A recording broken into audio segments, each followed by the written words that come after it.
Après la publication de mon premier podcast, j'ai reçu de chouettes réactions, des retours encourageants, des propositions d'aide même. Je me suis senti très surpris, heureux et reconnaissant. Des personnes que je ne connais pas et qui spontanément me témoignent leur sympathie et me félicitent d'avoir franchi le pas de m'exprimer. Et parmi les questions que mes podcasts ont suscitées, une m'a particulièrement interpellé et j'aimerais justement en faire l'objet de ce podcast parce que sous son apparente simplicité, elle cache pour moi une certaine complexité et met en lumière des aspects intéressants à avoir en tête selon moi. Cette fameuse question qui m'a donné envie de vous parler aujourd'hui est: pour tes podcasts, quel est le public ciblé? J'ai trouvé cette question vraiment très intéressante, compte tenu du torrent de réactions internes que ça a déclenché en moi. La première vague était celle de la surprise, voire de l'incompréhension. Je n'étais pas du tout préparé à cette question, à vrai dire, je n'avais pas du tout pensé à viser ou cibler des personnes, ce qui me fait prendre conscience que j'étais pleinement dans l'élan de créer, dans le plaisir de faire quelque chose qui me plaît.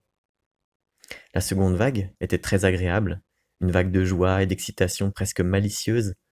J'avais envie de sourire et de rire, en sentant que cette fois-ci, j'avais agi spontanément, de manière naïve, voire enfantine, comme lorsque je jouais plus jeune dans ma chambre, à m'inventer des histoires avec des petits personnages, sans me dire que j'étais en train de créer le scénario du prochain film de Spielberg. Je me suis senti heureux de retrouver cette part de moi si joyeuse. La troisième vague en moi était un peu plus triste, avec une pointe de colère et l'envie de se rebeller même. À cette question: quel est le public ciblé? J'avais envie de répondre: je sais pas, aucun. Pourquoi tu me poses cette question? J'ai rien à vendre. J'étais un peu triste et un peu en colère de sentir en moi une propension à adopter ce style de pensée, celle qui me propose, voire m'impose, de m'adapter pour maximiser le succès, pourquoi pas, ou minimiser les critiques. Une démarche assez commerciale finalement.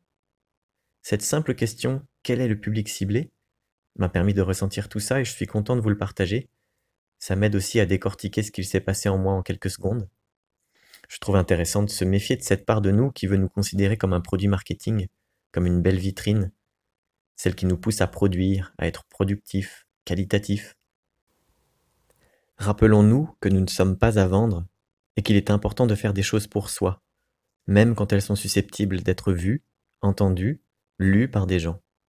Faisons les choses comme on aimerait en trouver.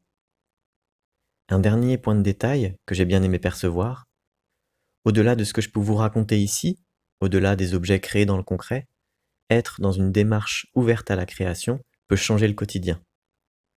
Je remarque que lorsque je suis dans des périodes où je m'intéresse à la création, c'est plus facile et naturel de m'écouter durant la journée, au sens de prêter plus attention à ce qui se passe dans ma tête, à mes émotions. Ça me plaît d'être dans une démarche créatrice, noter mes idées, élaborer dessus. Ça me plaît de jouer avec les mots et construire des images. Je ne cible personne en particulier avec ces podcasts, parce que je n'ai pas envie de m'adapter à l'auditoire potentiel. J'ai envie de continuer à suivre mes élans, quels qu'ils soient. Aussi parce qu'à l'intérieur de moi, c'est hyper changeant et que j'adore ça. Et surtout, je prends moins de plaisir quand j'ai un début de sentiment d'être obligé de faire les choses. Ce qui est extrêmement précieux pour moi, c'est de prendre soin et d'entretenir ma capacité à pouvoir envisager,